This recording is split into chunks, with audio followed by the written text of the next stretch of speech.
Sabi ni Food Genius Gonggong, ulol, nagne-name drop ka pa, tarantado. Kung totoo yan sinasabi mo, pagawin mo ng video, na totoo yan sinasabi niya, pag hindi pinagmundod ko kayong parehas. Oh, tarantadon to, Food Genius, ulol, Gonggong, oh, lumayas ka rito. Oh, ipasok mo yung ulo mo sa tumbong ng kernel mo, tarantado, layas din eh. Nag-name drop ka pa, Gonggong. Oh, hide.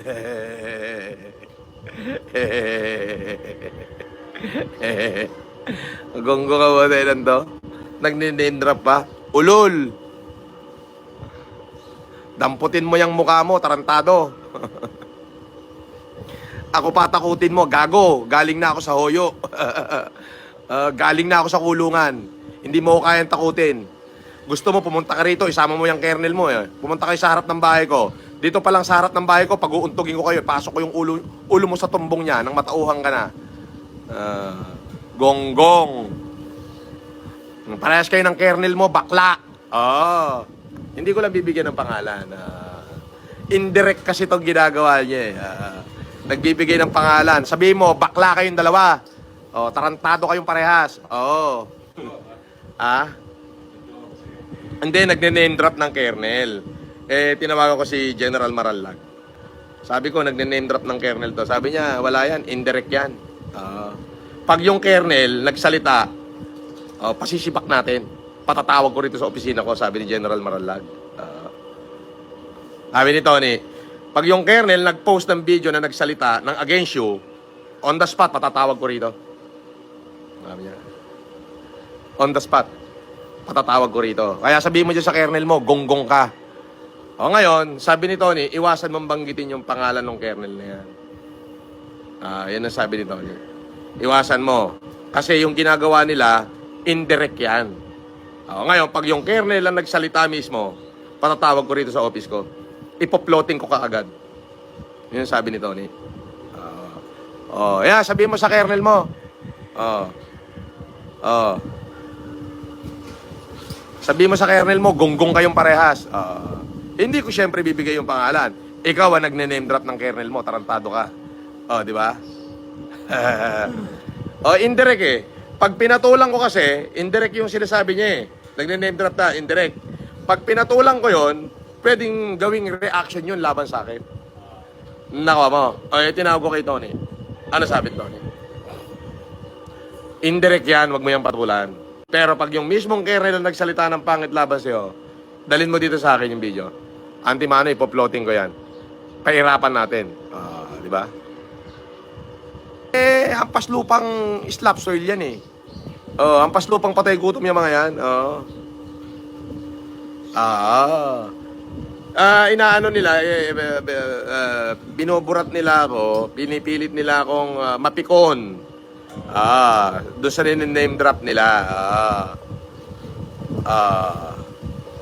Bakit naman ako mapipikon? Di sila. Eto, kung talagang totoo yung sinasabi mo, yung kernel mo, pag videohin mo nga na minumura niya ako. Pagawin mo lang ng video, at saka may pause. Pagka nagawa niya yon, eto sasabihin ko, pag-uuntugin ko kayong dalawa, ipapasok ko yung ulo mo sa tumbong niya. Pag nagawa niya yon, dali, mag-video ka mo siya. Hindi yung puro kayo, indirect. Anong palagay nyo kasi sa akin, bobong katulad nyo? Di ba? Hindi naman ako kasing bugok ninyo. Hindi ako kasing bugok ninyo. Nakasing gonggong ninyo. Lalo na to, akala kasi nitong bayot, bobo kang katulad niya. Yun ang iniisip ng bayot eh. Nung bayot na, paano ka maniniwala doon? Bading, walang gawang magaling. Ang burat nun ay nakatali sa puwit nun. Nakatusok sa sarili niyang puwit. Yung burat ng bayot na yun. Paano ka maniniwala doon? Di ba?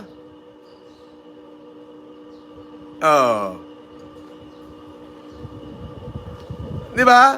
Nang-name drop ng kernel niya. Pag pinatulang ko yung name dropping at sinabi ko yung pangalan ng kernel niya, pwedeng gamitin ng kernel niya yun laban sa akin. Eto, kung talaga matapang ka, pagawin mo ng video yung kernel mo at sinasabi niyang yari ako sa kanya. Pag nagawa niya yon, eto promise ko sa'yo, ipapasok ko yung ulo mo sa tumbong ng kernel na yan. At saka ko kayo sasampal-sampalin dalawa. Parinig mo sa kanya to. Gumawa ka mo siya ng video na totoo yung sinasabi niya na yari ako sa kanya. Ay mahirap yan indirect di ba? Ayun, tinawag ko kay Tony, kay General Maralag. Sabi niya ko, Tony, tinitira ako ng kernel na to. Sabi niya, indirect yan, sir. Huwag mo patulan yan. Pero pagawin mo ng video kung talagang totoo na tinitira ka niya, yung siya mismo nagsasalita. Dali mo rito sa akin yung video, patatawag ko agad yan. Puta, sisibakin ko agad yan. Ipoploting ko agad. Pahirapan natin yung kernel na yan, sabi ni Tony. Gonggong, di ba?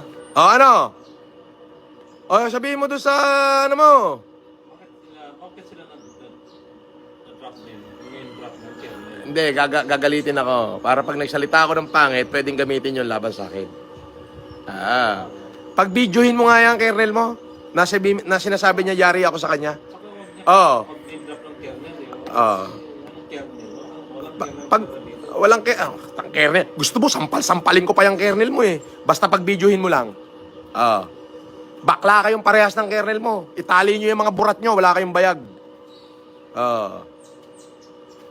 Gonggong na to. Ang daming criminal na gumagala ngayon.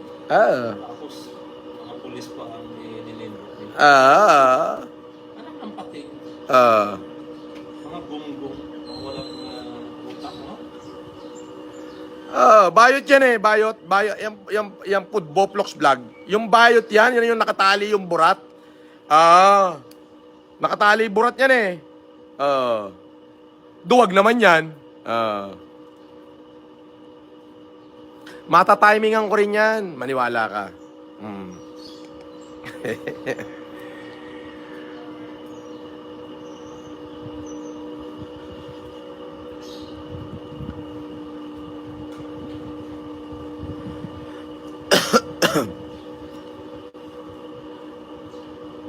Oo.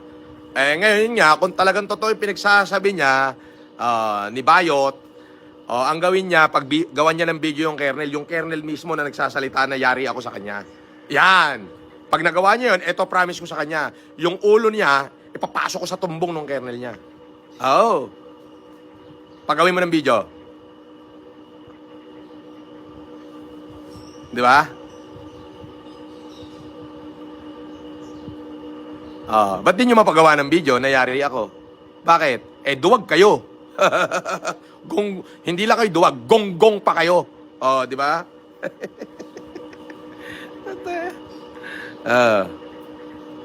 Gusto mo pahirapan ko yung kernel mo?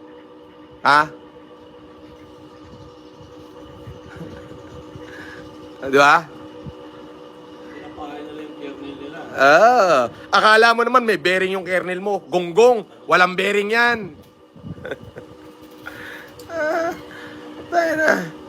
Walang bearing yan. Hindi ako kasing bobong katulad nyo. Dahil hindi ako yumaman ng ganitong kayaman kung gunggong ako na katulad yung hampas lupa pa rin hanggang ngayon na umaasa kayo sa video ko para kumita kayo.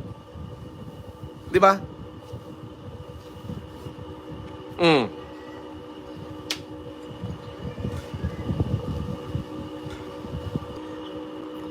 Jojo Bertumen, sino kaaway mo, boss? Wala. Yung mga basher na bayot, nagne-name drop ng kernel. Kernel ganito raw, kernel ganon. Sabi ko doon sa mga basher, pagawin nyo ng video yung kernel na talagang totoong yari ako sa kanya. Para doon mo makilala yung tapang ko. Uunahin ko yung kernel mo. Ingungud ko yung sa harapan mo, naka-video. Basta gawan nyo ng video na sasabihin niya na yari ako sa kanya. Sige, pagawin mo ng video. Pag nagawa mo yan, bigyan pa kita 1 milyon. Pabidyohan mo yung kernel mo, nag-name drop ka ng kernel dito Pag videohin mo, na talaga nagsasalita yung kernel mo, nayari ako sa kanya. Ayan, bibigyan kita 1 milyon pag na-forward mo sa akin yung video. Pero promise ko sa'yo, sasampal-sampalin ko yung kernel mo naka-live. Ingungud-gud ko sa asfalto. Walang bearing yung kernel mo, walang bearing yun. Puta na, nag-name drop ka pa ng kernel, wala namang bearing. Pagawin mo ng video, bibigyan kita 1 milyon. Basta yung nagsasalita yung kernel na nine-name drop mo, nayari ako sa kanya.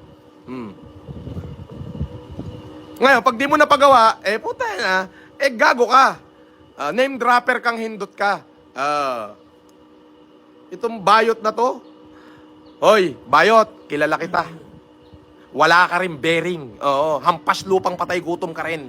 Oo, pare-parehas kayo ng kiniklaim mong kamag-anak, pare-parehas kayong hampas lupa na mukhang pera na akala nyo mabubudol nyo ko. Mga gunggong. Di ba? Hindi kayo magkakapera sa akin. Akala nyo magkakapera kayo, may padima-demanda pa kayo. Gunggong. Pasalamat kayo, mabait ako. Kung hindi, kakalad ka rin ko sa kahihiyan lahat ng kamag-anak mo. Pasalamat kayo, nagtitimpi pa ako. O hindi, kakalad ka rin ko lahat sa kahihiyan yan. At lalabas sa lipunan na mukhang pera talaga sila. Di ba? Kaya ikaw, bayot ka, igapos mo na lang yung utin mo kung wala kawang magawang matino. Baka pag nabuwisit ako, pwede ko pang buksan yung kaso eh. Pwede ko pang kalad ka rin yung mga hayop na yan eh. Malicious persecution yung ginawa sa akin eh. Dong. Kaya lang mabait ako. Kaya pinapalampas ko lang.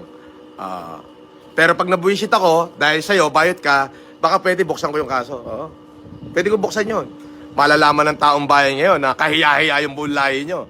Di ba? Kasi kiniklaim mo, pinsan mo siya eh. Gago. Di ba?